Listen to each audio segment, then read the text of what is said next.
to movie reviews. I've been trying to do a lot of these lately. I'm going to be reviewing a horror film called Apartment 143. Unfortunately, this is in the sort of style of those paranormal activity movies, which all of which I find to suck. This one, however, I think takes things a step higher, and I think it's a little bit better. So, go ahead and talk about it. It's this one, just in case you. Um, I had seen this before, like a couple years ago, maybe, but I just recently rewatched it, and I feel like I want to do a review and talk about just a little bit about what's going on in this. So, like in the paranormal activity movies, you do have some sort of um, malevolent ghost or some sort of demon going on here. Usually, when you think about ghosts, there's two kinds. They kind of sometimes they'll break them down into poltergeists, specters, that kind of thing, or into different sort of things. But there's usually two kinds. There's usually a regular ghost, which is just like somebody who's supposed to have died and has is stuck there for some reason. You somehow see them. Personally, I don't believe in that kind of ghost. I believe in ghosts. I mean, I am a Christian, and I do have those sort of. I do believe in the only kind of like ghost I do believe in a sort of a malevolent, demonic sort of spirit, which can occur. I do believe in that. I don't believe that a person can die and go somewhere other than heaven or hell. I don't believe that somebody could be stuck here or stuck in some purgatorial sort of thing. That's just my personal beliefs. But usually they're split between the ghost, which is just a person who has died and is stuck somewhere for some reason, and you somehow see them. Second is some sort of demonic, malevolent sort of spirit. And this one is, of course, definitely a malevolent sort of thing going on. So the setting is these people live in this apartment building, which is not very is not really occupied. There's that family, and then there's like one other one or a couple other ones that live in this tall high rise building. And what happened is their mother died, and there's a there's his teenage daughter and his younger son, and they are in this place because of the wife dying, and they have some occurrences of some sort of spirit or some sort of demonic, or not. They don't know that it's demonic at the time, but they have a group of paranormal investigators come and do research to figure out what's happening, why it's happening, and if they can sort of rectify that situation and sort of try to get it to stop happening, because obviously that ever happening would never be a good thing. And that does kind of lead to their, and this is not one of those things where they have a exorcism, and an exorcism is just like in the Exorcist movie. They can either exorcise a person who is possessed, or they can exorcise and bless a home to try to get those spirits to be driven out. They don't really do this. They are paranormal investigators who are trying to gather some sort of scientific evidence. Now, I think it's kind of interesting to call that. They call it scientific evidence, or some sort of scientific thing, to try to figure out what's happening. I'm not sure about the validity of these machines that they use, like similar to stuff on like ghost adventures.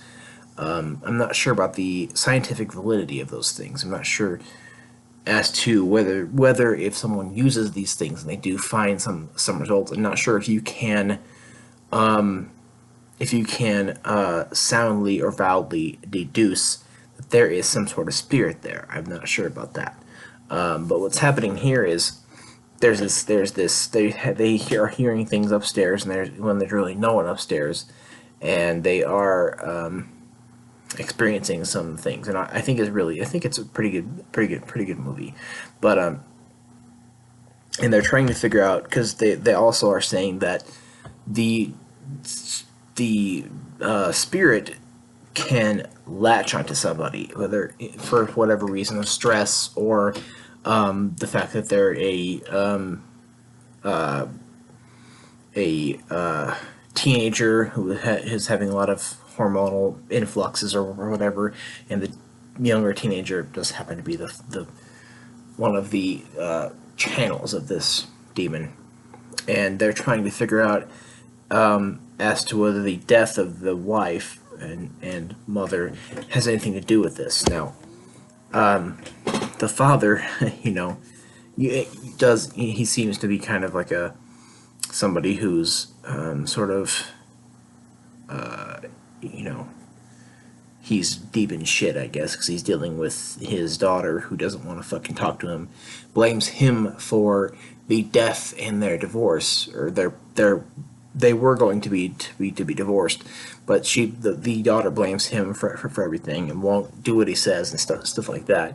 So we have kind of a problem here, and it's kind of neat. I mean, because you do end up seeing the father